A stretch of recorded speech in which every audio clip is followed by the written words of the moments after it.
ایک بدو آئے، ایک صحابی آئے، یا رسول اللہ میرا باپ میرے مال کو خرچ کر دیتا ہے، مجھ سے پوچھتا نہیں ہے۔ تو ہم نے کہا بلاؤ اسے۔ ان کو جب بلایا گیا تو اس نے پوچھا کیوں بلا رہے ہیں؟ کہ تیرے بیٹے نے شکایت کی۔ تو ان کو اتنا دکھ ہوا، انہوں نے چند اشعار پڑھے دل ہی دل میں، زبان پہ نہیں، دل ہی دل میں، اور مجلس میں آ گئے۔ جب پہنچے دربار رسالت تو جبریل آئے ہوئے، یا رسول اللہ اللہ تعالیٰ کہہ رہے ہیں اس کا مسئلہ بعد میں سنیں، اس سے کہیں وہ شعر سنا جو تو نے بیٹے کے گلے میں کہے ہیں، اور اب تیری زبان سے ادا نہیں ہوئے پر تیرے اللہ نے سنے۔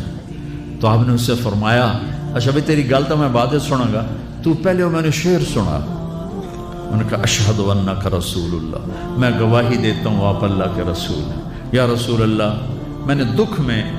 چند اشعار زبان سے نہیں دل ہی دل میں دہرائے تھے، اور آپ کے رب نے عرشوں پہ سنا، واقعی آپ کا رب بھی سچا اور آپ بھی سچے۔ آپ نے کہا کیا کہا تھا؟ کہا میرے بیٹے جس دن تو پیدا ہوا ہم نے اس دن اپنی ذات کے لیے جینا چھوڑ دیا، ہم نے تیرے لیے زندگی کا سفر شروع کیا، تجھے ٹھنڈی چھاؤں میں بٹھانے کے لیے گرم ہواؤں سے لڑا، تمہیں ٹھنڈی ہواؤں سے بچانے کے لیے برفانی راتوں میں کام کیا، تیری ایک مسکراہٹ دیکھنے کے لیے ساری ساری رات تڑپا، ساری ساری رات اپنے آپ کو کوہلو کے بیل کی طرح اپنی ساری جوانی کا رس نچوڑ کے تیری ہڈیوں میں ڈال دیا، میں بوڑھا ہوتا گیا، تو پروان چڑھتا گیا، میری کمر جھک گئی، تیری کمر اٹھ گئی، میری ٹانگوں سے جان نکل گئی، تیری ٹانگیں مضبوط ہو گئی، میرے ہاتھ کانپنے لگے، تیرے ہاتھ مضبوط ہوئے،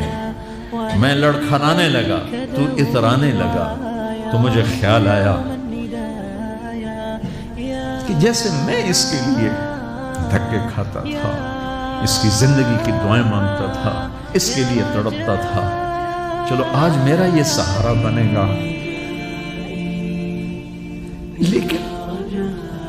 جب تجھ میں جوانی کی لہر دوڑی اور مجھے بڑھاپے نے کھا لیا، جب جوانی میں تجھ میں رنگ بھرا اور بڑھاپے نے میرے رنگ چھین لیے، جب جوانی نے تجھے سیدھا کیا،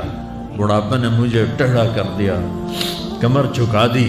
تو ایک دم تو مجھے ایسے گھور کے دیکھنے لگا، تیری آنکھیں ماتھے پہ چڑھ گئیں اور تو مجھے یوں دیکھنے لگا جیسے میں نوکر ہوں، تو باپ، تو مالک۔ تو میں نے اپنی 30 سالہ زندگی کو جھٹلا دیا کہ ہاں ہاں میں باپ نہیں ہوں، میں نوکر ہوں، یہ میرا سردار ہے، اگر یہ بیٹا ہوتا تو یوں تو نہ کرتا۔ اس نے میری راتوں کے تڑپنے کو بھلایا،